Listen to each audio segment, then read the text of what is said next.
जम्मू कश्मीर से एक बड़ी खबर सामने आई है। आपको बता दें, जम्मू कश्मीर के पूर्व मुख्यमंत्री और नेशनल कॉन्फ्रेंस के अध्यक्ष डॉक्टर फारूक अब्दुल्ला पर एक शादी समारोह में सरेआम फायरिंग कर दी गई। यह हमला उस वक्त हुआ जब फारूक अब्दुल्ला अपने सुरक्षा घेरे के साथ समारोह से बाहर निकल रहे थे।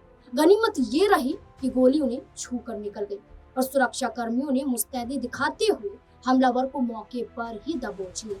इस हमले में डिप्टी सीएम सुरेंद्र चौधरी को मामूली चोटें आई हैं, लेकिन आपको ये भी बता दें कि सीसीटीवी फुटेज में साफ दिख रहा है कि हमलावर ने बिल्कुल करीब आकर पीठ पर रिवॉल्वर सटाई और ट्रिगर दबा दिया। गनीमत ये रही कि उनकी जान बच गई। अब हर किसी के मन में एक बड़ा सवाल कौंध रहा है, आखिरकार हमलावर कौन है, उसका बैकग्राउंड क्या है, किस इरादे से शादी में फारूक अब्दुल्ला को मारने पहुंचा था। बता दें कि पुलिस के गिरफ्त में आए हमलावर की पहचान 61 वर्षीय कमल सिंह जामवाल के रूप में हुई है। वे जम्मू के पुराने शहर का निवासी बताया जा रहा है और आर्थिक रूप से संपन्न बताया जा रहा है। जानकारी के मुताबिक कमल सिंह का जन्म 1963 में हुआ था और जम्मू के ओल्ड सिटी इलाके में इसकी अपनी कई दुकानें हैं और वह इन दुकानों से मिलने वाले किराए के जरिए अपना जीवन यापन करता है, यानी कि कोई भी आर्थिक तंगी इस हमलावर पर नजर नहीं आती है। पहली नजर में ये एक सामान्य दुकानदार दिखने वाले एक शख्स के दिमाग में नफरत की गहरी जड़ें थी, ये किसी को मालूम नहीं था। पुलिस ने उसके पास से एक लाइसेंसी पिस्तौल बरामद की है, जिससे उसने फारूक अब्दुल्ला पर हमला किया। उसके सफेद बाल और साधारण पहनावे के कारण किसी को शक बिल्कुल भी नहीं हुआ कि एक बड़ी साजिश को अंजाम शादी समारोह में दिया जाएगा। पूछताछ के दौरान आरोपी कमल ने जो खुलासे किए वो सुरक्षा एजेंसियों के होश उड़ाने वाले थे।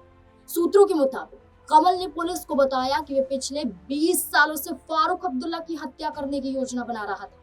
वे बस एक सही मौके की तलाश में था। उसे जैसे ही पता चला कि उसके चचेरे भाई के बेटे की शादी में फारूक अब्दुल्ला भी शामिल होने वाले हैं, तो ये मौका उसे सही नजर आया। कमल को भी इस शादी में न्योता मिला था। उसे लगा कि ये मौका सबसे बेहतर है, क्योंकि शादी के शोर शराबे और भीड़ में वे आसानी से निशाना साध सकता है।